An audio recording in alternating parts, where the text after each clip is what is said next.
Bonjour à tous.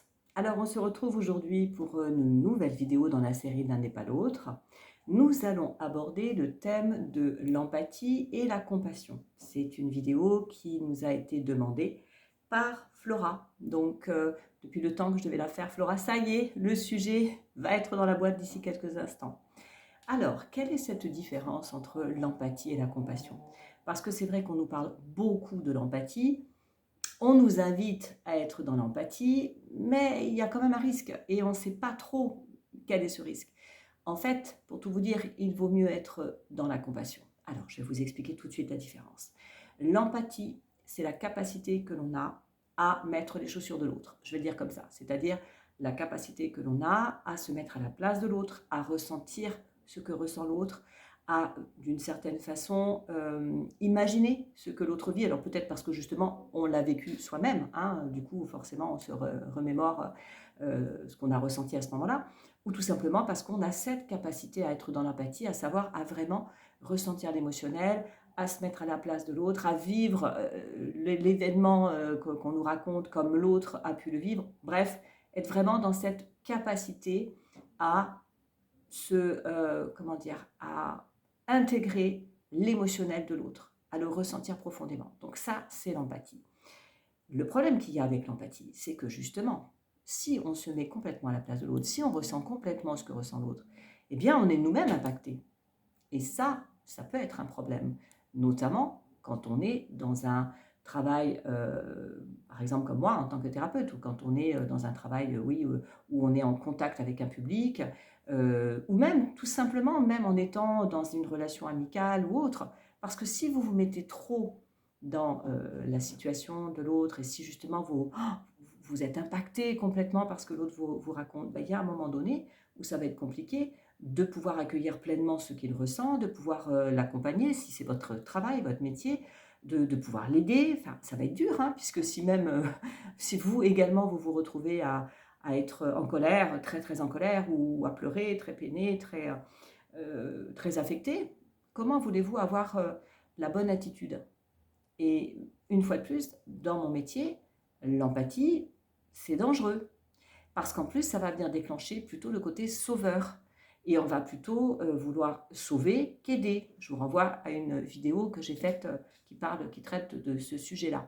Donc, le mieux, en effet, c'est d'être dans la compassion. Alors, c'est quoi, du coup, la compassion? Ben, la compassion, c'est la possibilité, bien sûr, d'être dans un premier temps dans l'empathie. Il faut quand même ressentir un peu ce que ressent l'autre, de se mettre à la place de l'autre, mais de pouvoir mettre une certaine distance pour comprendre, c'est-à-dire en gros, on va intellectualiser, hein. On est d'abord dans l'émotionnel, l'intelligence émotionnelle va d'abord être, bien sûr, comment dire, impactée, mais ensuite on arrive à transformer ça, ça monte au cerveau comme je dis, ça va plutôt se mettre au niveau intellectuel pour pouvoir, bah, dans mon cas, trouver l'outil, trouver la capacité, comment je fais pour aider la personne, donc savoir qu'est-ce que je suis censée dire, faire, etc.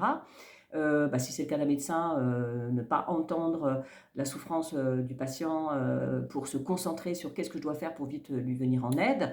Bon, il y en a d'autres, ils se coupent complètement, hein, c'est pas ça, on n'est pas censé se couper non plus, hein, on est bien d'accord. Mais la compassion, c'est ça, c'est on est en capacité de se rendre compte à quel point l'émotionnel est bien présent et à quel point c'est compliqué et difficile, mais on ne reçoit pas ça et ça ne vient pas complètement nous toucher et on peut donc être dans l'action. On peut donc mettre en place des choses, donc être dans l'aide. Et c'est quand même ce qu'on nous demande avant tout, hein. Si vous pleurez, moi je dis toujours, si je pleure en même temps que mes patients, je vois pas ce que je vais pouvoir vraiment leur apporter, hein, à part leur dire oh là là, qu'est-ce que je comprends, c'est horrible, mon Dieu, mais comment vous avez fait, mais c'est pas possible, c'est horrible. Oui, d'accord, bon, bah, ils vont se sentir vachement compris et entendus, mais bon, à ce moment-là, moi, je sers pas à grand-chose, hein. Donc, le but, c'est qu'en effet, je sois dans cette compréhension et que je trouve l'outil, donc avec la super caisse à outils que j'ai, en biodécodage, en PNL, est-ce que justement on va faire de la visualisation? Est-ce qu'on va travailler en énéagramme? Est-ce que je vais travailler sur le triangle de Cartman? Quel est l'outil? Qu'est-ce que je peux faire moi pour aider la personne à aller mieux et à sortir de ce qu'elle est en train de vivre et notamment de ce qu'elle est en train de ressentir? Donc voilà la différence entre l'empathie et la compassion. Je mets souvent en garde bah, des professionnels que je peux avoir moi en accompagnement en leur disant Là, ça va trop loin, vous êtes trop dans l'empathie.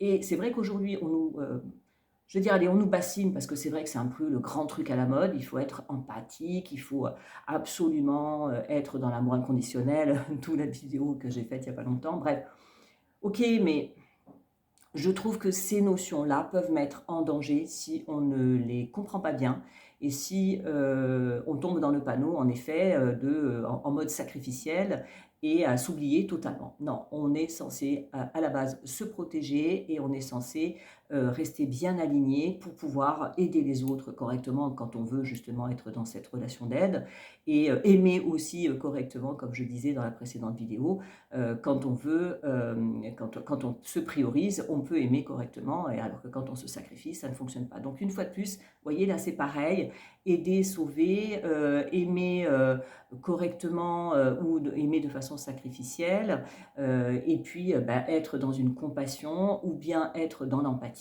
voilà, vous voyez, il y a attention, attention. Voilà, j'espère que cette petite explication vous aidera, notamment vous, Flora, à faire le distinguo entre les deux et à ne plus tomber dans le piège de l'empathie où vraiment, vous avez bien compris, on se fait complètement submerger, envahir par l'émotion de l'autre. Et écoutez, si ça vous convient, vous likez, bien sûr, vous partagez, ça peut intéresser d'autres personnes. Et puis, vous vous abonnez, hein, si vous ne l'avez pas déjà fait. Vous pouvez également me transmettre vos coordonnées, donc votre mail notamment, pour que je vous envoie la newsletter qui part tous les lundis midi pour vous parler de la nouvelle vidéo de la semaine et puis des petites actualités qu'il peut y avoir.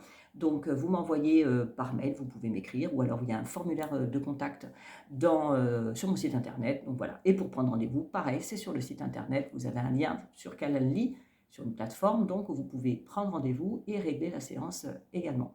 Voilà, écoutez, je vous souhaite une bonne fin de journée et puis je vous dis à très vite dans la série L'un n'est pas l'autre. Au revoir.